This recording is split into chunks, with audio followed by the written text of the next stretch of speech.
Coming up on this week's edition of the Met Report, Metro's volleyball team faced two old foes. Jack Bingham joins us to tell us how they did.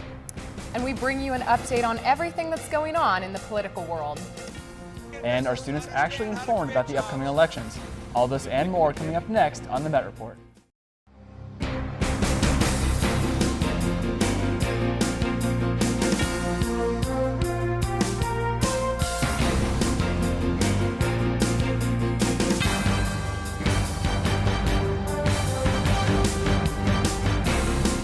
Welcome to this week's edition of the Met Report. I'm Simone DeAlba. And I'm Kevin Hall. The presidential election is right around the corner. And although you may think you are completely informed on the upcoming political election, think again. Dave Reiser went out on our very own Auraria campus to find out just how informed people really are. With the November 6th election just over a month away, the Met Report wanted to know how informed students are about the election. We started with how informed they thought they were. 8. Probably right in the middle. I'd probably say like 5 or 6. I would say a solid 7. 2. Maybe like a 7. We then wanted to know how students got their information. Well, I've tried to look up non-biased facts. I watched 60 Minutes last night, as well as I've been watching a lot of political ads. The only thing I know about is the TV ads. I would say probably mostly NPR. With congressional seats up for election as well, it is important for voters to know what district they live in. Do you know what congressional district you are in? No. No. No. I live in an RV in the woods. With the first presidential debate taking place in Denver in less than a week, were any of the students aware that such an event was taking place? Do you know that there are debates coming up fairly soon? No. No. No. After being asked several questions about the election, many students decided their original ranking of knowledge had changed. Maybe a 3. Oh, I feel like I'm like a 3 or a 4. 6. Regardless of the knowledge students had, they all agreed it was important to be well informed. You got to fact check. You got to know who stands for what. Stay a lot more informed. You can't just go in and randomly pick people. If you don't know anything about it, you shouldn't really pick someone. You got to be open-minded. For the Met Report, I'm Dave Reiser. According to Auraria police reports, there have been 56 reported bike thefts in 2012. Of the reported thefts, 40% of them have been in the northern part of campus around the North Classroom and the Tivoli. 12% have been around the West and Central Classroom. Another 12% have been around the South Classroom and the Technology Building. The remaining 36% have been reported from surrounding areas around campus. Tune in next week for a full report on how to properly protect and secure your bike on campus. Another move in the backfill project is becoming complete this week for Metro State. The Technical and Speech Communications departments previously located in the Technology Building are moving this weekend to the first floor of the Central Classroom Building. Through the double doors that have been closed for the past several months lies a newly renovated wing that will provide plenty of space for the growing TechCom department. All of the computers previously located in the Technology Building will be moved into the remodeled area. Several classes will change rooms starting next week, as well as other departments may be affected by this change. So check with your instructors to see if your classes will be affected. If you're looking to get your film fix on, then Denver's got you covered. The Denver Film Center features independent films that other movie theaters don't play. If you want something a little closer to campus, the Tivoli Student Union houses the Stars Film Center, open Tuesday through Sunday. Show your student ID and pay only $7.25. Homework, exams, and reading. These are the everyday stresses of what a student goes through, but shouldn't be stressful, as we're deciding where to eat. Students at Auraria have been battling with the lack of food options for quite some time, but that may all be over. Reporter Paula Ruelas tells us more. Many students have complained about the lack of tasty, affordable food options here at Auraria, but looks like the new Burger Works on campus is going to help with that. The new Burger Works on Auraria is a part of the Red Robin food chain and is located in the new Hospitality Learning Center. Burger Works will provide a fast casual dining experience where customers can choose from classic Red Robin burgers, build your owns, and a variety of side options. Build your own option starts at $4.49, and then our cheeseburger is also, it goes up to $4.99, but you can put whatever items you'd want on that. Burger Works has signed on to a 3-year contract with MSU Denver and will not only provide food, but also job opportunities for students as well as scholarships. Be sure to check out this new yummy addition to the campus. For the Met Report, I'm Paula Ruelas. To kick off the month of October, the Department of African and American Studies here at MSU Denver will host the fall version of the Sankofa Lecture and a hip-hop cultural literacy conference on campus from October 3rd to the 5th. The event begins with a screening of Something from Nothing, The Art of Rap, Wednesday at 1 p.m. in St. Cajetan's. It continues on to Thursday with the Sankofa Lecture Series in the Tivoli Turn Hall at 7 p.m. It will end Friday with its Hip Hop Cultural Legacy Conference in St. Cajetan's at 11:30 a.m. This year's keynote speaker is Grammy nominee MC Lyte, as well as Richard Crazy Legs Colin from the legendary b-boy group Rocksteady Crew. All sessions are free and open to the public. However, participants are required to register for the conference before events. So be sure you check out the website at www.sankofalectureseries.com. Every year, over 1.2 million children are trafficked for sex. The month of October is dedicated to the Be a Slave for a Day campaign. During this month, you can take a day to make a difference in someone else's life. For example, doing someone else's housework, yard work, painting, and other tasks that would make you be their slave for a day. You're going to have to find a sponsor. Once you do, and the labor is completed, you both can go to www.slavecampaign.com, watch the video, and then you and your sponsor can donate $100, at least $100, towards putting a stop to sex trafficking. Be a slave to free a slave. Well, you can probably tell that it's starting to get a little cold outside, and with the weather change, people are starting to get that itch to head up to the mountains for some skiing and snowboarding. If you head up regularly, those lift tickets can get a little pricey, so we recommend getting one of these passes to help ease the strain on your wallet. Now, if you enjoy winter sports but are not a regular, then the Loveland 4-pack might be the choice for you. The price is $129, but if you buy the pass in person at a Loveland event, the price goes down by $10. You can check their website for locations. If you're a hardcore boarder or skier, multiple mountains like Vail and Breckenridge are offering the Epic Pass, which varies in price depending on how many mountains you plan on going to. And there's also the Rocky Mountain Super Pass, which is like the Epic Pass, but only features several mountains such as Copper and Winter Park. You can find more information on their websites or check out coloradoski.com to find out everything you need to know about ski and snowboard passes. So here's the problem. I'm a terrible snowboarder. How about you? I'm actually pretty good, and I'm going to be heading up to Loveland, so I'll be going to grab one of those 4-packs. You're going to have to teach me. We'll go. I'll teach you. Okay, coming after the break, the men's soccer team faced a tough weekend, and it doesn't get any easier. Jack Bingham fills us in. Also, Kelly Massner shows us where to get the thriftiest deals around Denver. And which candidate do Americans feel most connected to, Obama or Romney? But before we go to break, Ashley Busta brings us the 7-day forecast. Here's a quick look at the 5-day forecast. Saturday, partly cloudy with a chance of rain, highs in the upper 70s, lows in the mid-50s. Sunday, partly cloudy, high of 75, low 55. Warming back up on Monday with clear skies and a high of 82, low in the mid-50s. Beautiful day on Tuesday, high of 90, low in the upper 50s. Wednesday, beautiful day again, highs in the mid-80s, the low 55. Thursday, we cool off just a bit, high of 77, lows in the lower 50s. Partly cloudy on Friday with highs in the lower 70s and a low of 50. For the Met Report, I'm Ashley Busta. Believe in yourself, realize that anything is possible, keep your eyes on the prize. When you're at your weakest point, grace can rise up and pull you out. So I felt like I was filling a void. Even when I'm faced with difficult situations, I can always find something to smile about. Little simple ways. I mean, there's really lots of things you can plug into.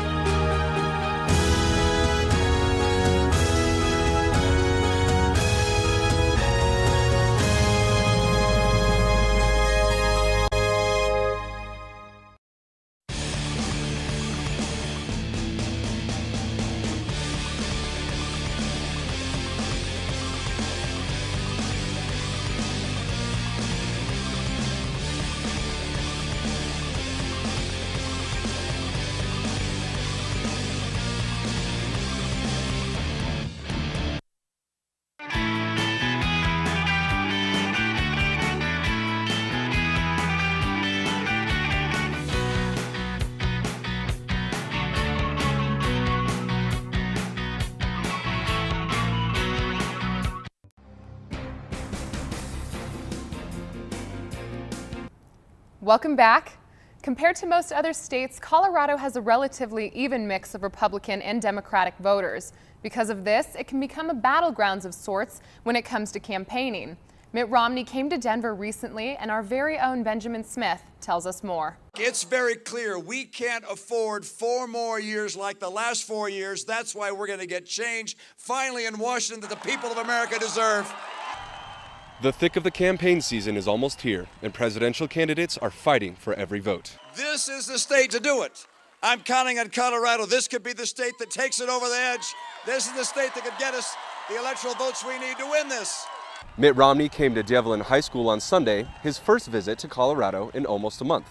The Massachusetts governor's speech was reflective on President Obama's administration. Do you want 4 more years of 8% or higher unemployment?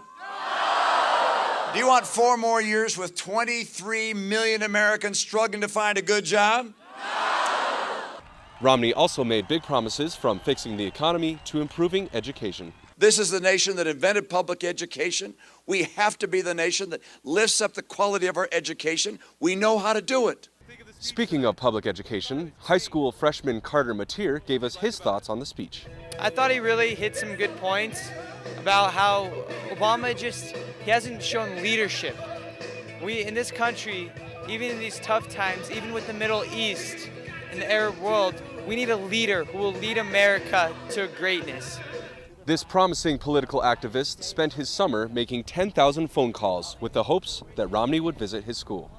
And to know that I'm meeting him at my school, that's just unbelievable for me. In a demographic where voter apathy is very common, this young high schooler showed that anyone can make their voice be heard. I did those phone calls for my generation because I want to know at the end of the day that I did what I could when I could. Benjamin Smith, The Met Report. It's hard to find something in common with the two men running for president, but a new survey has come out asking Americans which one they feel they have the most in common with. According to a recent survey, 3 out of every 4 Americans feel they have little to nothing in common with Romney.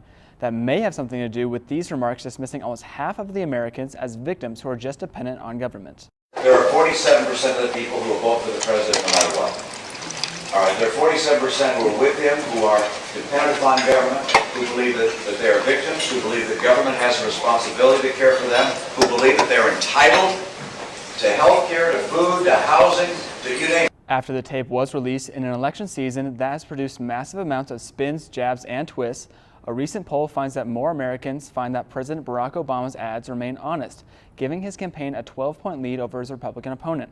The University of Denver is hosting the first 2012 presidential debate on October 3rd. We'll have all the drama of it next week. Months ago, we reported about the anti-gun running program known as Operation Fast and Furious, a program that allowed for over 2,000 weapons to walk across the U.S.-Mexico border.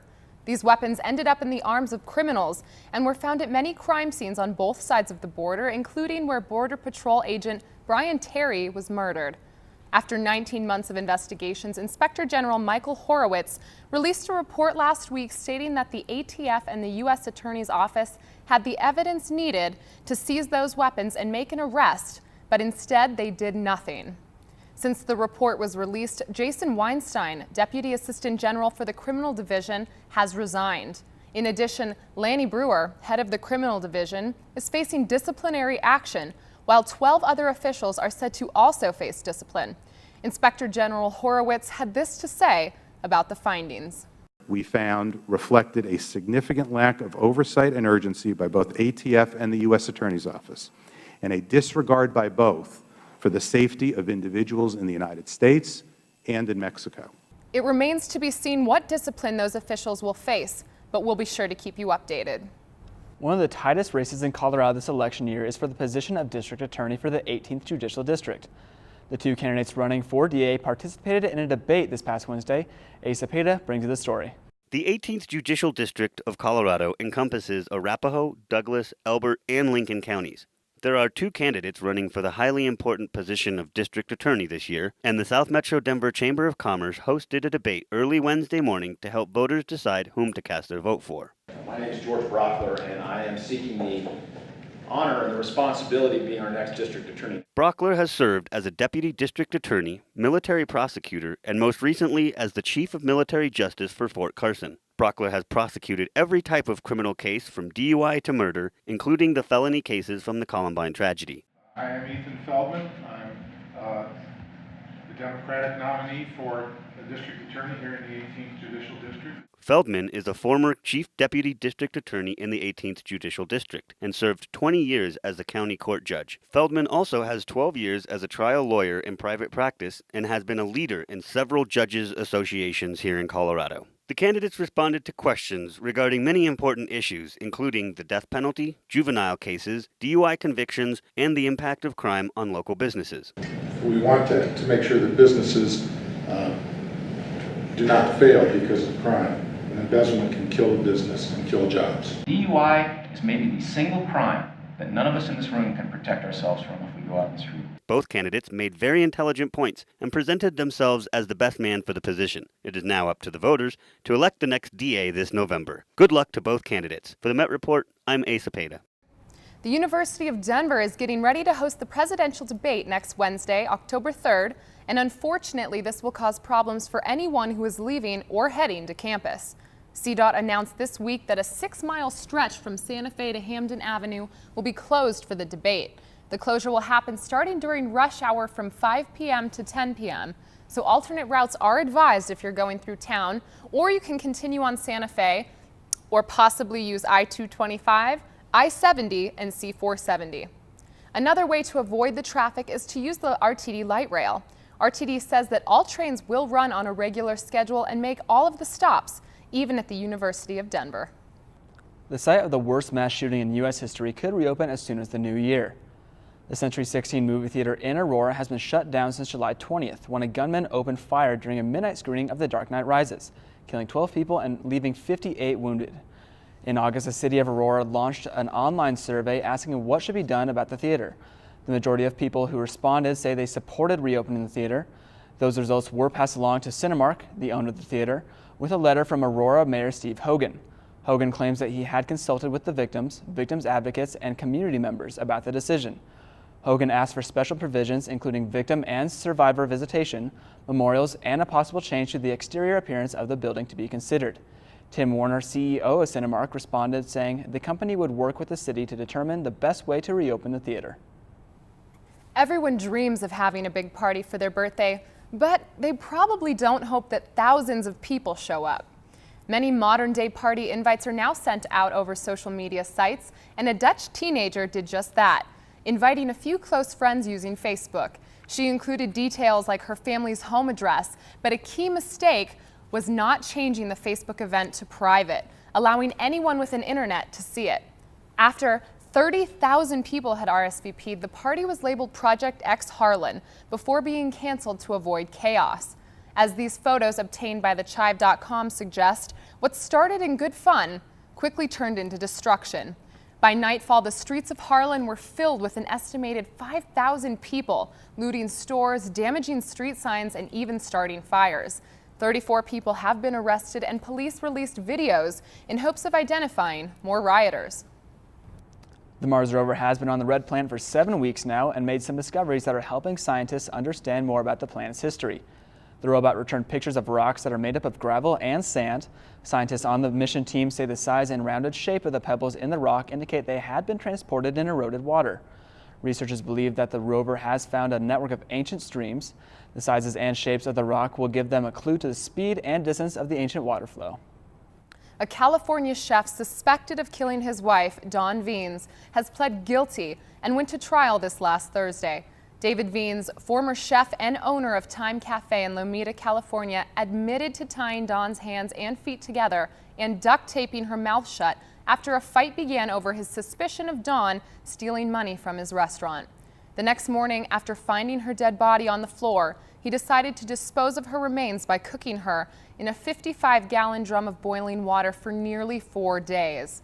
After he reportedly tossed the remnants into the grease pit behind Time, another trial will be held for David, as jurors still need to reach a verdict on whether he will be charged with first, second, or third-degree murder. That's just a really tragic story. Yeah, it's pretty insane to hear that, and I don't see how they can find it as third-degree murder. I don't know. I hope they put him in there for life. Definitely. Coming up after the break, Leah Raaflaub fills us in on everything EntertainMET from the Mile High to the streets of Hollywood.